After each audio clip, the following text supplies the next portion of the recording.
कार्यालय प्रांगण में मूर्ति अनावरण के कार्यक्रम में उपस्थित हमारे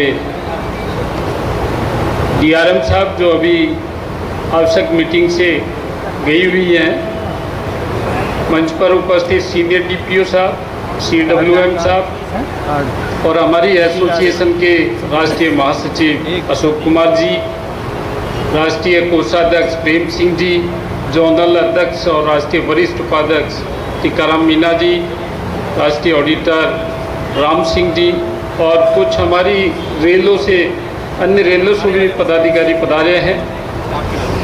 RCF कपूरथला से सोन बैठा जी, NE रेलवे गोरखपुर से बच्चू लाल जी और हमारे साउथ ईस्टर्न रेलवे से विवेक मंडल जी, WCR से करतार सिंह जी और दिल्ली मंडल से हमारे RC मीना जी और नॉर्दर्न रेल के zonal additional secretary Padam Singh ji, Jodhpur मंडल के समस्त पदाधिकारीगण सदस्य और NWR के अन्य मंडल कारखाना और जो हमारी यूनिट्स हैं उनके सभी पदाधिकारीगण साथियों, सबसे पहले मैं आपको बहुत बहुत बधाई देना चाहता हूं कि आज इस जोधपुर मंडल प्रांगण में हमारी इस एसोसिएशन ने एक इतिहास रच दिया है और यह इतिहास DRM सुश्री गीतिका पांडे जी के विशेष सहयोग की वजह से रचा गया।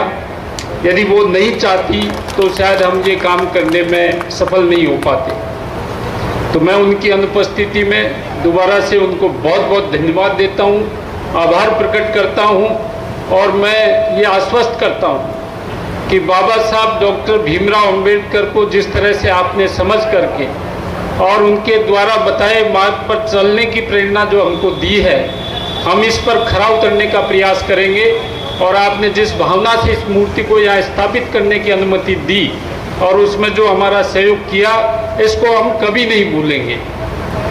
हमारे मुकेश मीना जी बार बार DRM महोदय को कहते हैं कि मैडम आप जैसों को तो GM होना चाहिए। आज वो कह रही थी कि आप हर DRM को ऐसा ही कहते होंगे काम निकालने के लिए। मैंने उनको बताया कि ये तो उन DRM के लिए आप कह सकते थे जिनका काम दिखता नहीं है, आपका तो काम दिख रहा है और फाइलों में किसी को नहीं पढ़ा जाएगा। तो इस प्रांगण में जीता जागता नमूना आपको दिखेगा, बाबा साहब की प्रतिमा आपको दिखेगी और ये हमेशा याद रखा जाएगा। साथियों, ये ऐतिहासिक काम है। इससे पहले SWR जोनल रेलवे हेडक्वार्टर पर इसी तरह हमारी एसोसिएशन ने मूर्ति लगाई है, लेकिन डिवीज़न पर कहीं पर भी नहीं थी। वहाँ भी एसोसिएशन ने GM से अनुमति ली और पूरा मूर्ति का खर्चा, कार्यक्रम का खर्चा और जितना भी अरेंजमेंट था वो ऑर्गेनाइजेशन ने किया। और हमारा ये आह्वान है कि जहाँ जहाँ DRM और GM हमको मूर्ति लगाने की अनुमति देंगे GM कार्यालय पर और मंडल कार्यालय पर, वहाँ मूर्ति का पूरा खर्चा और कार्यक्रम का पूरा खर्चा ये all India SC/ST railway employees association उठाएगी।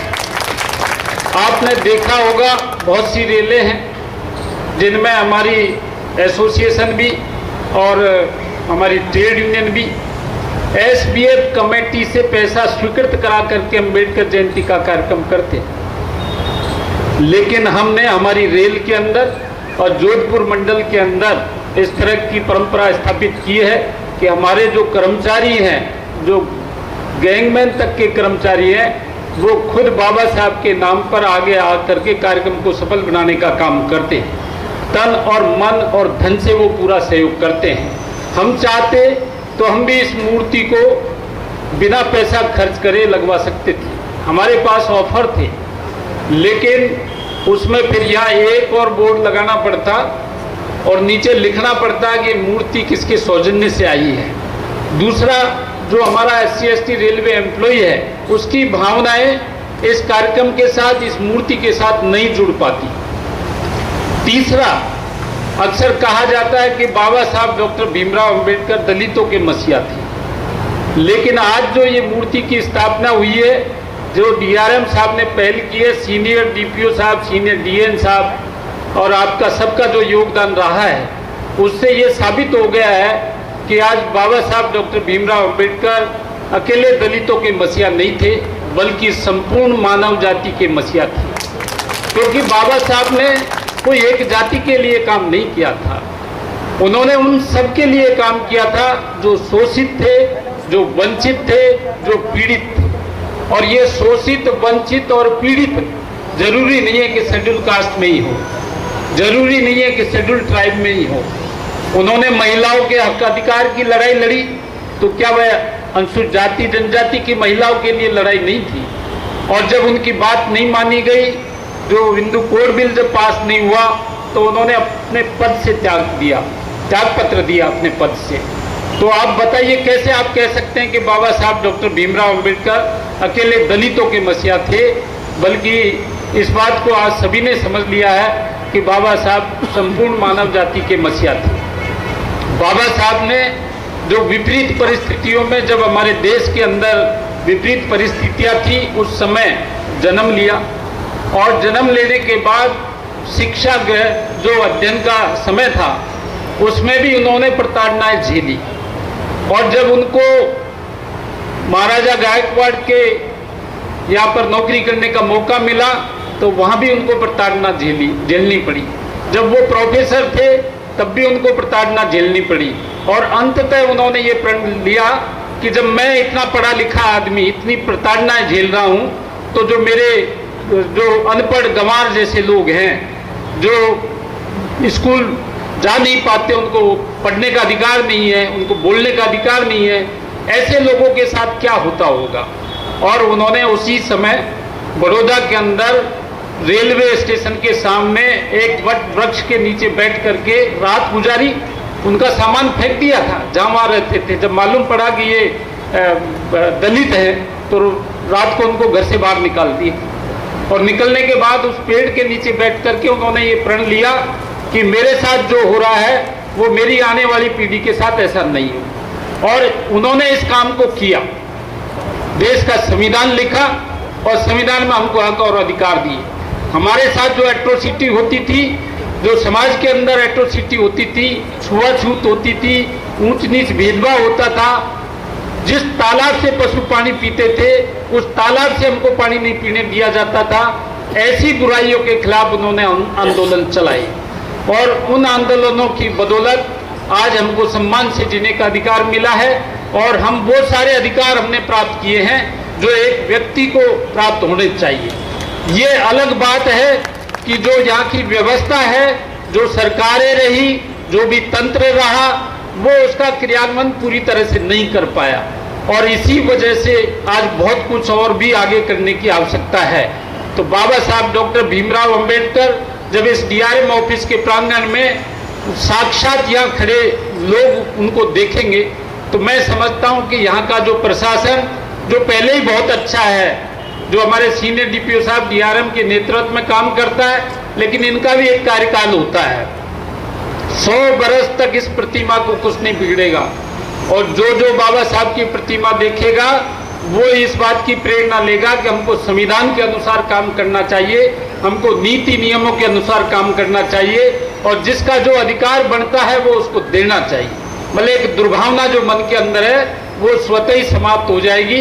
तो ये अवसर पर मैं यहाँ जो जोधपुर मंडल के हमारे साथी हैं उनको बहुत बहुत बधाई देता हूँ। ये सही बात है कि जगदीप कटारिया साहब, जब ये बात चली डीआरएम साहब लेवल तक हम लोगों ने की, और डीआरएम साहब इस बात के लिए एग्री हो गई कि मूर्ति की स्थापना यहाँ हम करेंगे। और उन्होंने 6 दिसंबर को ही फाउंडेशन स्टोन यहाँ किया। तो इन्होंने जो प्राइमा फेसी सोचा था वो ये था कि यहाँ पर एक ईंटों का चबूतरा बनाया गया था, और उसके ऊपर स्टोन की जो आदि मूर्ति होती है वो लगाने का एक इनिशियल प्रपोजल था। लेकिन जब फाउंडेशन स्टोन हो गया, तो उसके बाद हम लोगों ने अपने जगदीप कटारिया जी को और इनकी टीम को जयपुर बुला करके इनसे पूछा कि आपकी योजना क्या है। तो इन्होंने ये जो योजना बताई, ये चबूतरे को बताया। तो हमने कहा नहीं, ये नहीं चलेगा, मूर्ति वहाँ अष्ट धातु की लगेगी, और अष्ट धातु की मूर्ति इस तरह के चबूतरे पर नहीं टिकेगी। तो हमने स्ट्रक्चरल डिजाइन कराया इसका। ये जैसा दिख रहा है वैसा नहीं है, इसके अंदर जमीन के अंदर बहुत सारा स्टील लगा है, और बहुत स्ट्रक्चर डिजाइन करके जब डीआरएम साहब को हमने सीनियर डीपीओ के सामने बताया, सीनियर डीएम कोऑर्डिनेशन के सामने बताया, तो उन्होंने आदेश दिए कि जो ये डिजाइन किया इसी के अनुसार यहाँ बनना चाहिए। दोबारा से तोड़ा गया स्ट्रक्चर और दोबारा से वो बनाया गया पूरा। और अष्ट धातु की मूर्ति आप सब लोगों ने तन मन धन से मेहनत करके यहाँ पर स्थापित की। इसके लिए मैं जोधपुर मंडल को, जोधपुर मंडल की कार्यकारिणी को, जोधपुर मंडल की जो समस्त ब्रांचें हैं, शाखाएं हैं, उनको बहुत बहुत धन्यवाद देता हूँ। और खासकर धन्यवाद इसलिए देता हूँ कि 2 बरस के अंदर 2 बड़े कार्यक्रम, 4 मार्च 2020 को हमारा जोनल अधिवेशन हुआ और उस समय भी जगदीप कटारिया साहब मेरे पास आए थे और इन्होंने कहा साहब मैं नया बना हूँ और मुझे थोड़ा सा और समय दो। आपने इमीडिएट ही जोनल अधिवेशन फिक्स कर दिया, तो ये जोनल अधिवेशन थोड़ा 6 महीने बाद रखो तो मैं अपने मतलब हिसाब किताब मेरा बैठा दूंगा, ब्रांचों से लाइजन हो जाएगा, अच्छा करेंगे। हमने कहा नहीं, ये तो अभी करना पड़ेगा और वो ऐतिहासिक हुआ। आपने देखा मूर्ति के बारे में जब इनको अमाउंट बताया गया कि 1.5 लाख रुपए पर फीट के हिसाब से 6 फीट की मूर्ति 9 लाख रुपए की होती है, जब इनको बताया तो ये बैग उठा के वहां से भगने लगे। बैग उठा के और जयपुर से ये चलने लगे कि साहब थोड़ा हम सोच के विचार करके बताएंगे। मैंने कहा नहीं, विचार नहीं होगा, मूर्ति लगेगी अष्ट धातु की। कि पैसा, मैंने कहा पैसा तुम इकट्ठा करोगे। राम सिंह बीच में मुझे जोर लगा रहा था कि साहब इनको बोल दो थोड़ी हम भी मदद करेंगे। मैंने कहा नहीं, ये करेंगे इकट्ठा। और ये हमने तय कर लिया था कि इनके इकट्ठा करने के बाद जो भी कमी पड़ेगी, जिसको आज भी हम दोहरा रहे हैं, जो भी कमी पड़ेगी उसकी पूर्ति हमारी जोनल एग्जीक्यूटिव कमेटी करेगी। जितना भी पैसा कम पड़े हमें आप बता देना, वो हम आपको पेमेंट करेंगे। क्योंकि अभी हम घोषणा कर देंगे, मालूम पड़ा वो कम रह गया, या मालूम पड़ा आपका कम जरूरत थी हमने ज्यादा कर दी, तो हमारा नुकसान हो जाएगा। इसलिए आपको जितना कम पड़े, मुकेश जी कह रहे थे राम सिंह जी खाली कहा ही था, दिया नहीं इन्होंने। राम सिंह जी को पता है कि हम कभी भी खाली हाथ नहीं बेचते हैं। पहले भी जितने कार्यक्रम हुए हैं उनमें अपनी शक्ति के अनुसार हम लोग एक दूसरे का सहयोग करते हैं। आप हमारा सहयोग करते हैं, हम लोग आपका सहयोग करते हैं। तो इस मौके पर मैं समूचे रेल प्रशासन को, हमारे राष्ट्रीय महामंत्री जी को और उनके साथ आए हुए समस्त केंद्रीय पदाधिकारी, जोनल पदाधिकारी, सबको मैं बधाई और धन्यवाद देता हूं। साथियों, एसएम के बारे में महामंत्री जी ने आपको बताया। आज all India SC/ST railway employees association वो नहीं है जो पहले कभी थी। जब इस एसएम का कोई मेंबर बनना नहीं चाहता था, जब इसका कोई पदाधिकारी नहीं बनना चाहता था, लेकिन 2003 से जब से हमारी वर्तमान सेंट्रल एग्जीक्यूटिव कमेटी पावर में आई है, तब से इस एसोसिएशन का ब्रांच का पदाधिकारी बनने में भी हमारा आदमी गर्व महसूस करता है। और ये जो भीम दुपट्टा आप देख रहे हैं, इसको जेब में रख लेते थे लोग, लेकिन अभी आप देखेंगे ये एक भी आदमी भीम दुपट्टा नहीं उतारेगा और ट्रेन में भी लगा के जाएगा और बाजार में भी लगा के जाएगा। तो ये एक जो संगठन की ताकत है वो हमारे पदाधिकारी और कार्यकर्ताओं के अंदर अब दिखने लगी है। और इसकी वजह यह है कि हमने इस एसोसिएशन को ट्रेड यूनियनों के बराबर ला करके खड़ा कर दिया है। ये सही है कि हम ट्रेड यूनियन नहीं है, लेकिन ये एसोसिएशन किसी भी ट्रेड यूनियन से कम नहीं है। इस एसोसिएशन को PRM में भागीदारी मिली, जिसकी वजह से आप हमारे ट्रेड यूनियन के साथी हैं, उनके साथ प्रेम ग्रुप की बैठक में बैठते हैं। इस एसएम को SBF में भागीदारी मिली, जिसकी वजह से आप SBF के कैंप में उनके साथ में जाते हैं, SBF की मीटिंग में बैठते हैं। अनेकों वेलफेयर कमेटीज हैं जिनमें इसको भागीदारी मिली। और तो और जो हमारी इनफॉर्मल मीटिंग GM लेवल या DRM लेवल पर होती है या AEL लेवल पे होती है, वो किसी भी तरह से किसी PNM की बैठक से कम नहीं होती है। भले ही हमें सुविधा कम हो, लेकिन उन सुविधाओं का हम भरपूर फायदा उठा रहे हैं। और आगे आने वाला टाइम, जैसा कौन चर्चा कर रहे थे, टीकाराम जी कर रहे थे कि 2 मंत्री और 1 कमीशन के चेयरमैन अभी बड़ौदा हाउस नॉर्दर्न रेल के PRM ऑफिस के उद्घाटन में आए थे और उन्होंने एसोसिएशन की इतनी तारीफ की है। उन्होंने एसोसिएशन को हर वाजिब सुविधा देने का वादा किया है। और उन्होंने कहा आप आइए हमारे पास, आप हमसे मांगिए, हम आपको देंगे, और देते देते हम नहीं थकेंगे, आप मांगते मांगते थक जाएंगे। ये मेघवाल साहब और जो राव साहब दानवे पाटिल साहब हैं रेल राज्य मंत्री, उन्होंने ये कहा।